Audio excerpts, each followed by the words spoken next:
할렐루야. 우리 앞뒤 좌우로 한번 이렇게 권면해 주시겠습니까? 우리 하나님이 감사 제목입니다. 이렇게 앞뒤 좌우로 인사하겠습니다.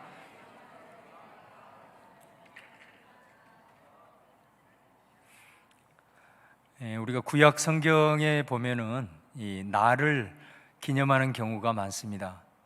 한 주의 마지막은 창조와 구원을 기념해서 안식일로 그렇게 지켰지요. 또 한 달을 시작하면서 첫째 날을 초하루 혹은 월삭 이렇게 기념하여 지켰습니다. 또 1년의 시작은 나팔절이라 그래서 신년절로 지켰습니다. 또 1년에 한 차례 대제사장이 이스라엘 모든 백성들의 죄를 대속하는 지성소로 들어가는 그날을 대속죄일이라 그래서 이스라엘 백성들은 아주 큰 명절로 지켰습니다. 또 우리가 잘 아는 3대 절기가 있습니다. 6월절, 7.7절, 초막절이 그것입니다. 오늘은 교회에서 맥주 감사 주일로 이렇게 지키고 있는데요. 오늘은 이 구약에 있는 절기가 또 어떻게 해서 신약 시대까지 이렇게 이르게 되었는지 좀 그것들을 좀 추적하면서 그 의미들을 좀 살펴보도록 그렇게 하겠습니다. 먼저 출애굽기 34장 22절 말씀에 보시면은 7.7절 곧 맥주의 초실절을 지키고 세 마리는 수장절을 지키라. 이 말씀에 보면은 우리가 지금 생각하는 이 맥주절과 관련해서 세 가지의 명칭이 나옵니다. 7.7절이 그 하나고요. 두 번째가 맥주절, 그다음에 세 번째가 초실절입니다. 그리고 세말, 이것을 이제 연말이죠. 연말에는 이 수장절, 우리가 잘 아는 초막절 절기이기 때문에 맥주절과 관련된 이 세 가지의 명칭 나름대로 다 의미가 있습니다. 그 첫 번째가 이 7.7절인데요. 이거는 유대인에게 제일 큰 명절은 유월절입니다. 그 유월절 이후에 일곱째 주가 지난 그날 바로 7.7절입니다. 일주일이 7일이기 때문에 7주가 지나면은 이제 7.7절 이렇게 지키는 거죠. 그리고 이 7.7절은 이렇게 날수로 계산을 해보면 49일이잖아요. 49일 그 다음 날이 50일입니다. 그래서 다섯 오자 열 순자를 써서 오순절이라고도 불립니다. 그래서 7.7절, 오순절 이렇게 부르는 거예요. 이제 처음에는 7.7절이 더 일상화돼요. 왜냐하면 이 사람들이 이제 가나안 땅에 들어가서 그곳에서는 이제 정착을 해서 농사를 짓기 때문에 그 농사의 그 절기를 이제 하나님 앞에 올려드리는 그런 절기이기 때문에 7.7절을 주로 이제 썼다면은 시대가 뒤로 갈수록 이제 의미를 부여하는 일이 일어나요. 그래서 이 7.7절, 다시 말하면 49일, 50일째가 어떤 의미가 있는가 가만히 보니 사실은 여러분 이 이스라엘의 3대 절기가 농사와 관련된 7.7절이나 초막절이 농사와 관련된 절기이지만은 이 세 절기는 다 출애굽과 바로 연결이 되어 있습니다. 그래서 6월절이 출애굽을 기념하는 절기잖아요.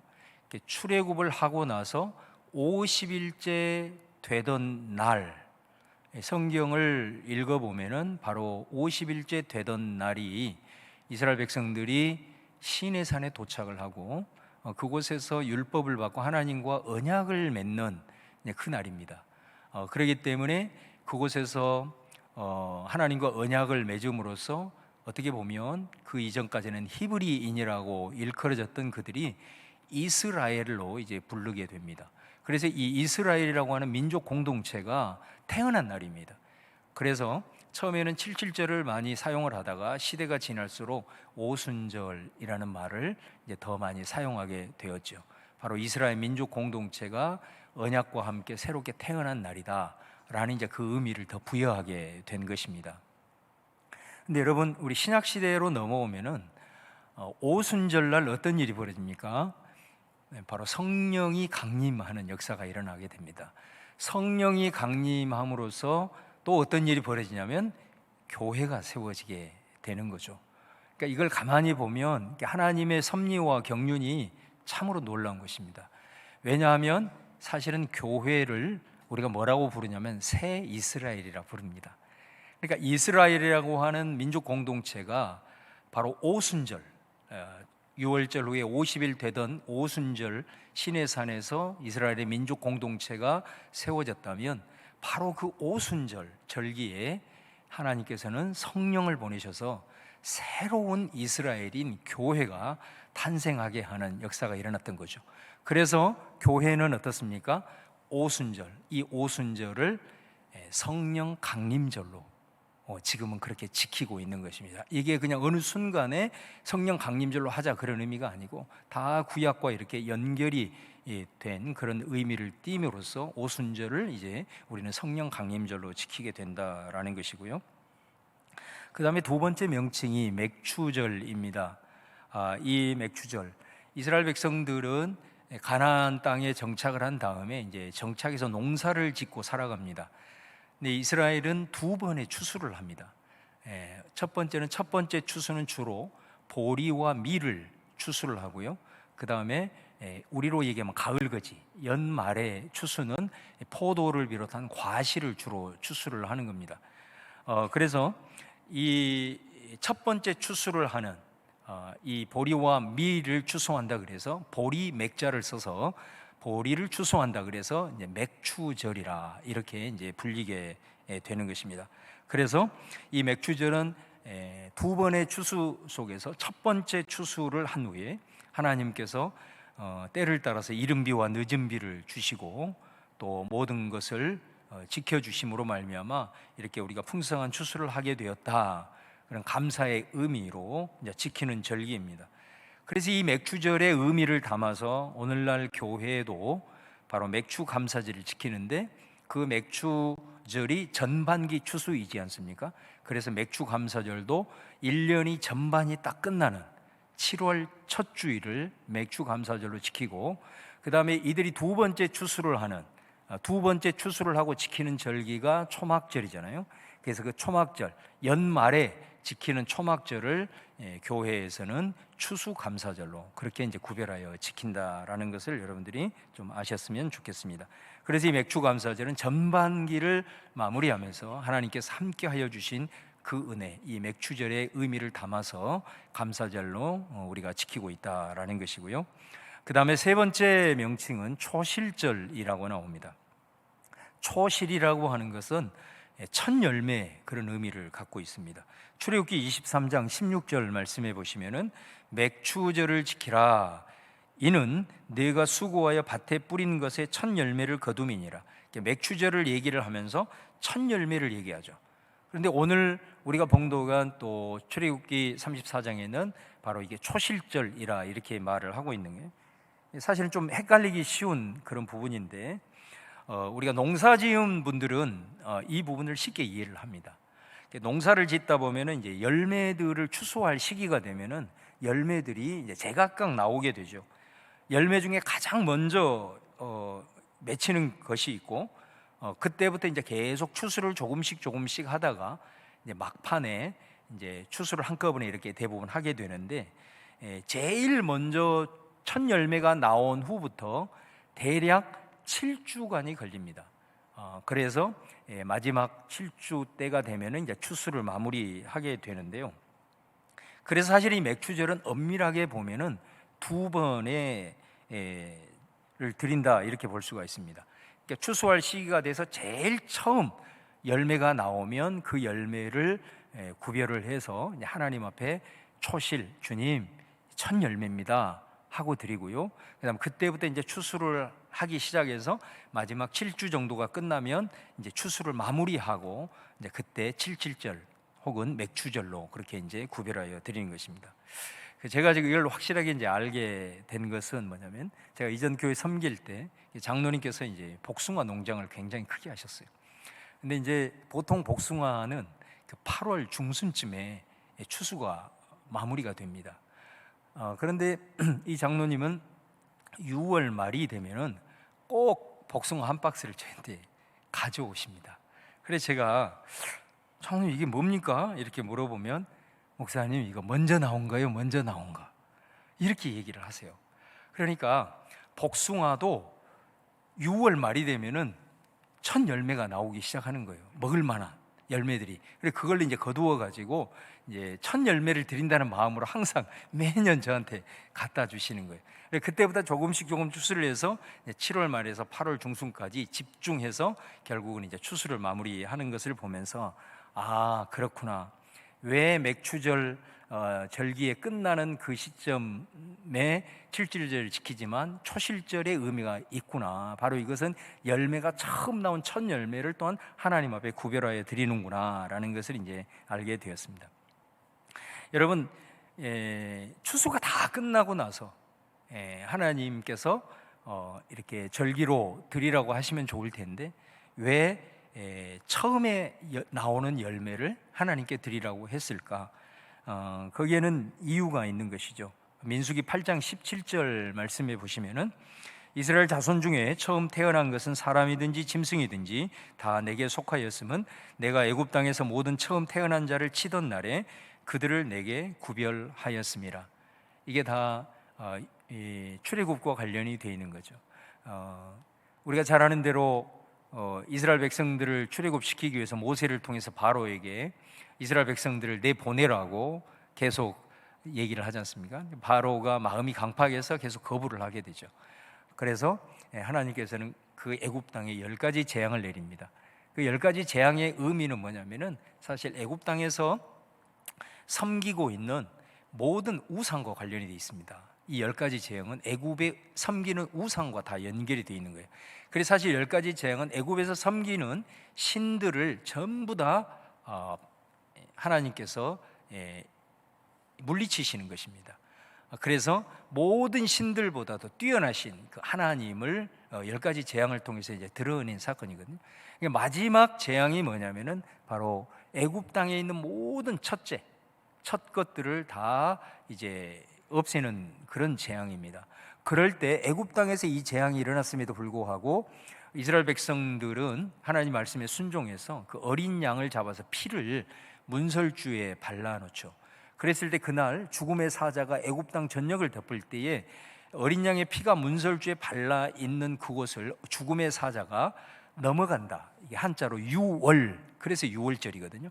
유월한다. 그래서 이제 이스라엘 백성들의 장자를 비롯한 모든 짐승의 초태생은 다 이제 살아남게 됩니다. 그때부터 이제 하나님께서 오늘 민수기 8장에 얘기했던 것처럼 다 우리가 첫 것은 죽을 수밖에 없었지만은 어린 양의 피로서 너희들이 이제 살아났으니 앞으로 모든 첫째 것은 하나님의 것이다. 그렇게 얘기를 하면서 첫째를 이제 드리게 됐던 거죠. 그래서 이스라엘 백성들은 그 역사적으로 보면은 이제 예를 들면은 이 사람들이 이제 가나안 전쟁을 수행을 할 때 하나님이 그들에게 약속의 땅으로 주신 땅이잖아요. 그 땅을 이제 차지하려고 전쟁을 할 때 첫 번째로 수행한 전쟁이 뭐냐면 여리고 전투입니다. 그 여리고 전투를 할 때 하나님께서는 이 여리고 성에서 너희들이 전리품으로 취한 것들은 하나도 개인적으로 착복해서는 안 된다. 이렇게 말씀을 합니다. 그래서 여리고 성이 우리가 잘 아는 대로 정말 하나님의 방법으로 그 성을 차지하지 않습니까? 그래서 이스라엘 백성들은 그곳에서 차지한 전리품을 개인적으로 가지지 않고 하나님 앞에 다 구별하게 됩니다. 그런데 이 말씀에 불순종한 한 사람이 있었죠. 바로 그 사람이 아간이라는 사람입니다. 아간은 자기가 이 말씀에 불순종해서 취하게 됨으로써 결국은 그로 말미암아 두 번째 전투인 아이성에서 크게 패배했던 것을 보게 되는데, 이스라엘 백성들이 하나님의 말씀에 그렇게 순종할 수 있었던 것은 바로 이 가나안 땅을 이제 전쟁을 수행을 해서 약속의 땅을 차지해야 되는데 바로 그 첫 번째 것인 것입니다.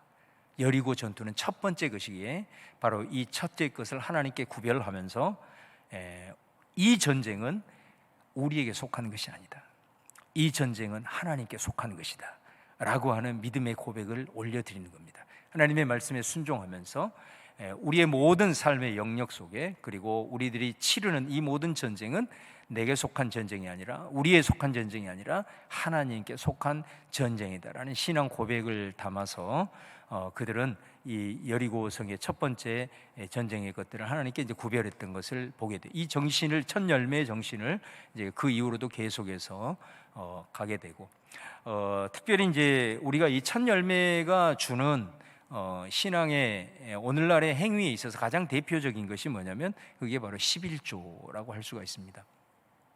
우리가 이제 그 10의 1을 얘기를 할 때 사실 그 1이 기수로 얘기를 하면은 그것이 하나, 열 중에 하나 이런 의미지만 서수로 쓰게 되면은 첫 번째가 의미하는 것은 가장 귀한 것, 가장 좋은 것, 그런 의미인 거죠.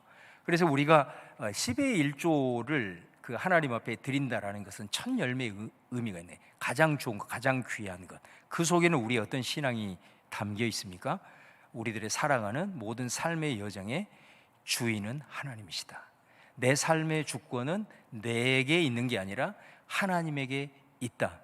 주님이 열면 닫을 자 없고 닫으면 열 자가 없다라고 하는 그런, 마치 이스라엘 백성들이 이 가나안 전쟁을 수행하면서 이 전쟁은 내게 속한 것이 아니라 하나님께 속한 전쟁이다 라고 하는 믿음의 고백을 드리는 것처럼, 우리가 이 첫 열매가 가지고 있는 그런 의미는 이 모든 내 삶의 주권이 우리 하나님에게 있다라고 하는 것을 믿음으로 고백을 하면서 바로 가장 귀한 것, 가장 좋은 것을 먼저 하나님께 구별합니다 라고 하는 이제 이런 의미가 바로 이 11조에 담기고 또 첫 열매에 이렇게 담겨 있는 것으로 이제 보게 되는 거죠. 그래서 이 맥주절에 담긴 이 세 가지의 명칭들이 구약에서만 끝나는 것이 아니고 오늘 신약 시대에 새롭게 해석이 되어져서 오늘 우리의 신앙의 고백으로, 신앙의 행위로 하나님 앞에 또 절기로 또 우리들의 신앙 행위로 올려드려지고 있는 것을 우리가 보게 돼요. 자, 그렇다면 그 중에서 이제 우리가 맥주 감사주의를 우리가 오늘 지키고 있는데, 오늘 특별히 봉독한 이 신명기 16장의 말씀을 통해서 이 맥주 감사주일이 어떤 의미를 띠고 있는지, 여러 가지 의미가 있지만 그 중에 한 가지를 여러분과 함께 나누고자 합니다. 오늘 봉독한 신명기 16장 10절 말씀에 보시면은 우리 함께 봉독하겠습니다. 시작. 내 하나님 여호와 앞에 7.7절을 지키되 내 하나님 여호와께서 내게 복을 주신 대로 내 힘을 헤아려 자원하는 예물을 드리고. 여기서 하나님께서는 7.7절 맥주절을 지키되 뭐라고 얘기를 하냐면, 여호와께서 내게 복을 주신 대로 네 힘을 헤아려 자원하는 예물을 드려라. 그러니까 우리가 이제 이 절기는 감사의 절기, 감사를 하나님 앞에 표현을 할 때 하나님은 억지로 어떤 의무감 때문에, 절기이기 때문에 습관을 따라 드리는 것을 원치 않으시고, 오늘 말씀은 자원함으로, 감사는 자원이잖아요. 자원함으로 또 네 힘을 헤아려 바쳐라, 그렇게 말씀을 해요. 그런데 여러분, 우리가 하나님 앞에 감사하기 위해서는 반드시 전제되어야 될 게 있습니다. 그게 뭐냐면 하나님께서 내게 어떤 복을 주셨는가라는 것을 생각하는 것이 필요하다라는 것이죠. 그래서 오늘 말씀에도 보면 내 하나님 여호와께서 내게 복을 주신 대로 이렇게 얘기를 합니다. 하나님께서 이 전반기에 우리의 삶의 영역 속에서 어떤 은혜를 베푸셨는지, 어떤 일을 행하셨는지 우리가 그것을 생각하지 아니하면은 이 맥주 감사주일은 정말 습관을 따라서 그냥 드리는 그냥 절기 그 이상 이하도 아니다라는 거예요. 우리 하나님은 먼저 그것을 생각할 수 있어야 된다. 하나님이 어떤 은혜를 주셨는지, 어떤 감사의 제목이 있는지 먼저 우리로 하여금 생각할 때에 바로 그 생각 속에서 나타나는 그 감사의 조건들, 그런 은혜들을 하나님 앞에 우리가 자원함으로 드릴 수 있다라는 것을 말씀을 하는 거예요.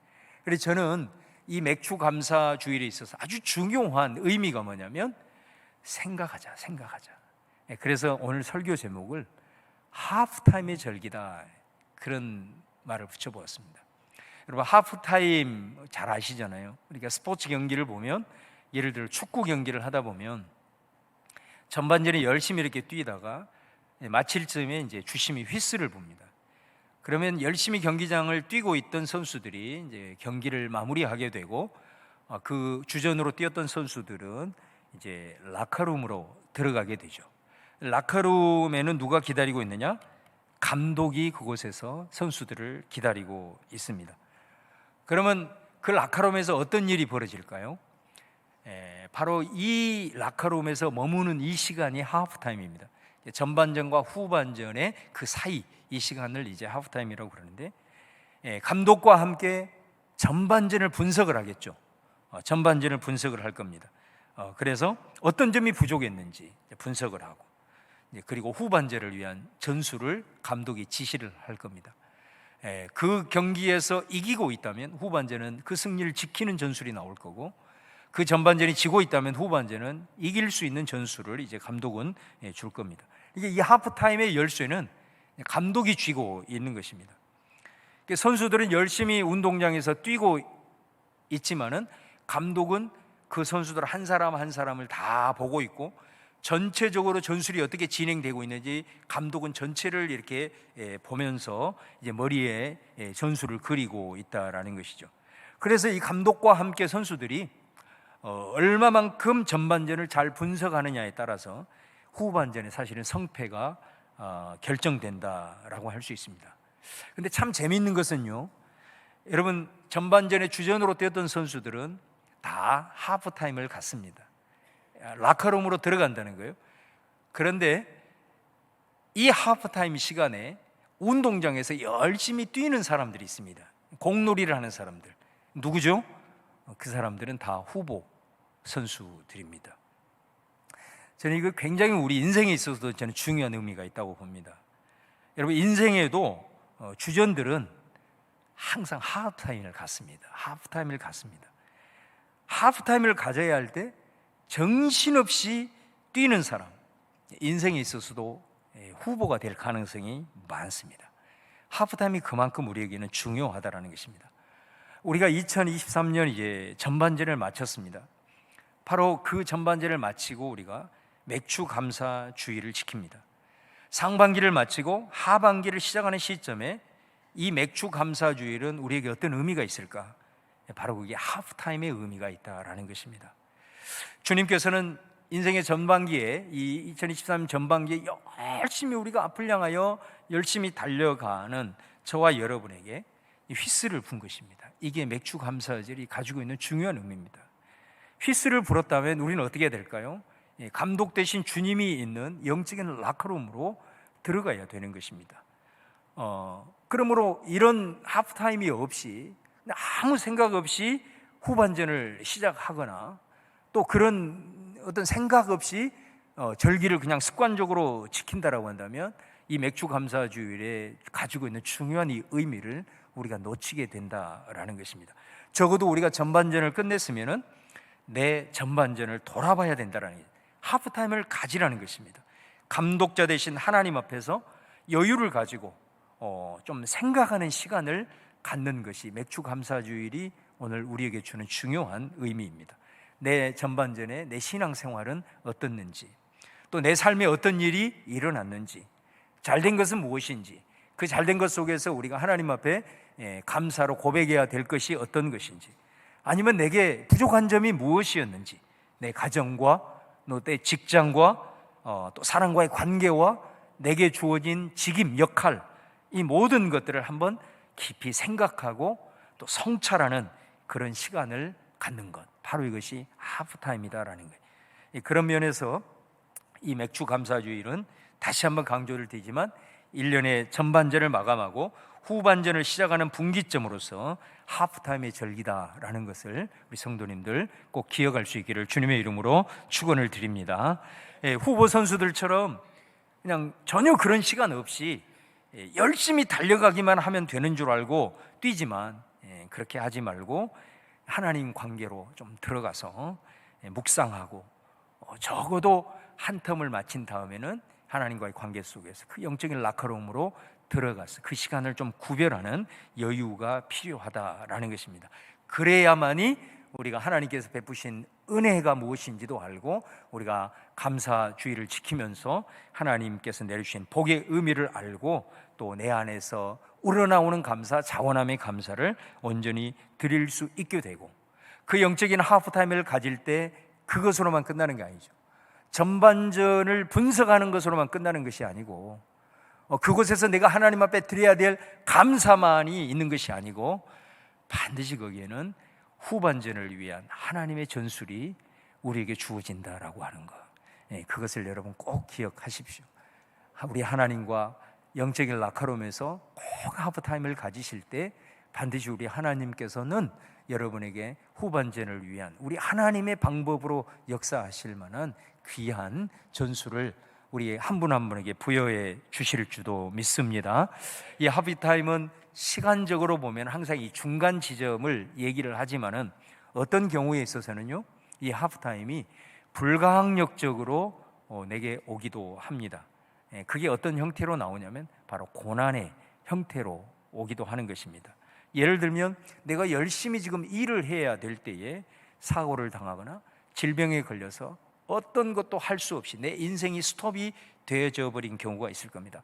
아니면은 내가 열심히 주님을 위해서 좀 헌신하고 싶고 가정을 위해서 헌신하고 싶은데 아무것도 하지 못하고 병원에서 움직일 수 없어, 예배도 드릴 수 없는 그런 상황에 빠져 있다라는 거예요. 이제 그런 경우는 여러분, 우리 그리스도인들은 바로 그것이 하나님께서 지금 휘슬을 불었다 이렇게 여길 수 있어야 됩니다.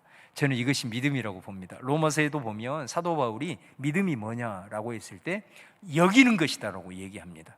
여러분, 우리가 이런 인생의 하프타임이 내 의지와 상관없이 불가항력적으로 내게 와서 내가 움직일 수 없고 꼼짝할 수 없었을 때 사실은 굉장히 그 기간에는 우리가 답답하기도 하고 생각이 매우 어려워지고 왜 내게 이런 일이 일어났나 하면서 원망하고 때로는 이렇게 서운한 그런 생각을 가지고 있지만은, 그러나 적어도 우리 그리스도인들은 이 상황 속에서 그래, 내가 지금 이런 고난과 고통 속에서 지금 내가 움직일 수 없는 상황이지만 우리 그리스도인들은 그 순간에서 바로 이것이 영적인 하프타임이구나. 하나님께서 지금 나를 걸어가는 인생길을 잠시 멈추고 영적인 라커룸으로 나로 하여금 들어오라고 부르시고 있는구나. 그렇게 여길 수 있는 것, 그것이 믿음이다 이거죠. 여러분, 그게 믿음 아닙니까? 우리가 똑같이 세상 사람들처럼 그런 현상적인 상황 속에서 절망하고 좌절한다면 그 믿음이 무슨 의미가 있어요? 믿음이라고 하는 것은 때로는 주님께서 일방적으로 부어주시는 능력으로 우리들의 삶을 돌파하는 믿음도 있지만은 우리들의 삶을 하나님의 말씀의 능력으로 해석할 수 있는 능력도 믿음이라고요. 바로 그런 상황 속에서 하나님이 지금 나를 영적인 라커룸으로 지금 부르고 계시는구나 라고 그것을 삶을 해석하면서 그렇게 여길 수 있는 것, 그것이 믿음인 줄로 믿습니다. 그런 믿음이 여러분 결정적인 순간에서는 우리를 지킵니다. 그리고 그 믿음이 우리를 그 어려움 속에서 우리를 극복하게 하고 이길 수 있는 새 힘을 주시는 것을 우리가 보게 된다라고 하는 것이죠. 여러분들도 그런 경험들을 많이 하셨겠지만 저 역시도 이렇게 의지와 상관없이 좀 불가항력적인 그런 하프타임에 들어갈 때가 있습니다. 목사이기 때문에 여러분 앞에서 항상 웃고 있으니까 참 목사님 대단하시다 이렇게 생각하지만 저도 똑같습니다. 때로는 모든 거 다 내려놓고 싶을 때도 있고요. 그 다음에 막 감정이 휘둘려서 막 여러 가지 극단적인 생각을 할 때도 사실은 있습니다. 그런데 제가 한 번은 그런 상황에 이제 직면을 해 있을 때 제 스스로도 놀란 경험을 한 적이 있습니다. 정말로 너무너무 힘들어서 다 내려놓고 싶고 이런 상황이 왔는데 그 상황에서 갑자기 내가 하늘을 쳐다보고 있더라고요. 저도 제 자신을 이해할 수가 없어요. 하늘을 쳐다보는 거예요, 제가. 그러면서 하늘을 딱 쳐다보는 순간 갑자기 어떤 생각이 드냐면 하나님 생각이 나는 거예요. 도저히 상황으로 봤을 때는 하나님께 막 서운함을 푸념을 해야 되는데 그 상황에서 하늘을 딱 쳐다보면서 하나님 생각을 하시더라고요. 생각이 들더라고요. 그런데 하나님을 생각하는 순간에 어떤 생각이 나를 딱 사로잡았냐면 하나님도 나를 생각하고 있구나, 이런 느낌이 제게 확 오는 거예요. 그러면서 순간적으로 떠오르는 성경 말씀이 있었어요. 그게 빌립보서 4장 6절 이하의 말씀에 보면 그리스도 예수 안에서 우리 하나님께서 네 마음과 생각을 지키시리라, 이 말씀이 확 내 안에 다가오는 거예요. 이것이 믿음이구나, 이것이 믿음이구나. 내가 평상시에는 느끼지 못했는데 이런 결정적인 순간에 내 의지를 강권하시는 이 믿음의 역사를 저는 거기서 체험을 했거든요. 하늘을 바라보게 되고 하나님 생각하니 하나님이 그 순간에도 나를 생각하고 계시고 내 마음과 생각을 지키시는 그 하나님을 떠올리게 되니까 놀랍게도 그 안에서 자유를 누리게 되었던 그런 경험이 있거든요. 여러분, 그리고 저는 이제 우리가 그런 상황에 직면하면 우리 그리스도인들이 막 하나님 앞에 기도를 하잖아요. 네, 여러분 기도하실 때 그런 상황이 되면은 어떤 느낌이 드시는가요? 사실 우리가 하나님 앞에 막 기도하는 가운데 그 부분이 해소가 되기도 하지만은 사실은 그 기도하는 그 과정에서 오히려 더 부정적인 생각이 막 머리에서 맴돌 때가 있어요. 그리고 막 보복하고 싶은 생각도 들고, 그리고 오히려 더 기도할 때 막 악한 생각이 나를 지배할 때가 있거든요. 그럴 때도 가끔 저는 깜짝깜짝 놀랄 때가 있어요.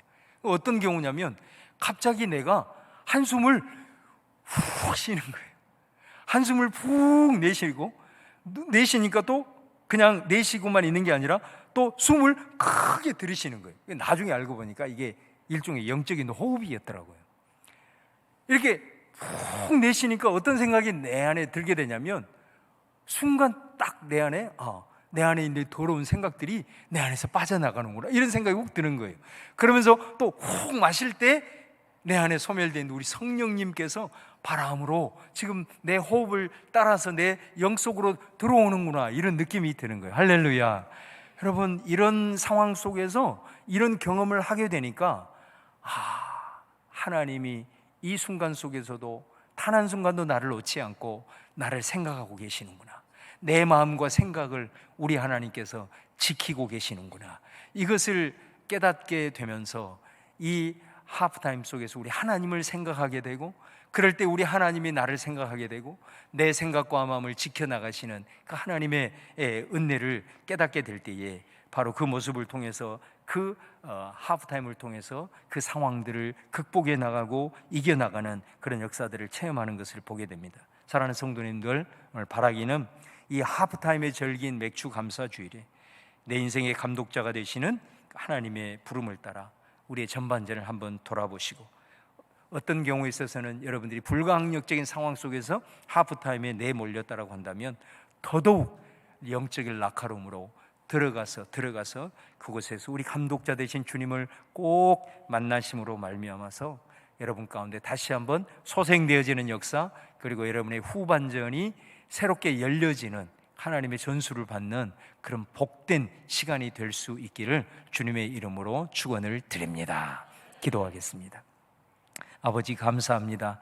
오늘 맥주 감사주의를 맞이하면서 우리가 전반전을 돌아보는 하프타임의 의미를 우리가 함께 되새기면서 우리 사는 성도들이 열심히 절반전을 달려왔지만 아무런 의미 없이 후반전 여전히 달려가는 인생들이 아니라 아버지 하나님, 맥주 감사주의를 통해서 우리 온 성도들이 감독자 되신 하나님을 만나는 여유가 있게 하시고 그 주님과의 관계 속으로 깊이 들어가서 우리 주님 만나게 하시고 생각하게 하시고 우리 의지와 마음과 생각을 지키시는 하나님을 만나게 하시고 그 하나님으로부터 인생의 후반전을 위한 전수를 받는 그런 은혜 체험의 역사가 있도록 이 하프타임의 역사를 우리 주님 주관하여 주시고 인도하여 주옵소서. 예수님의 이름으로 기도하옵나이다.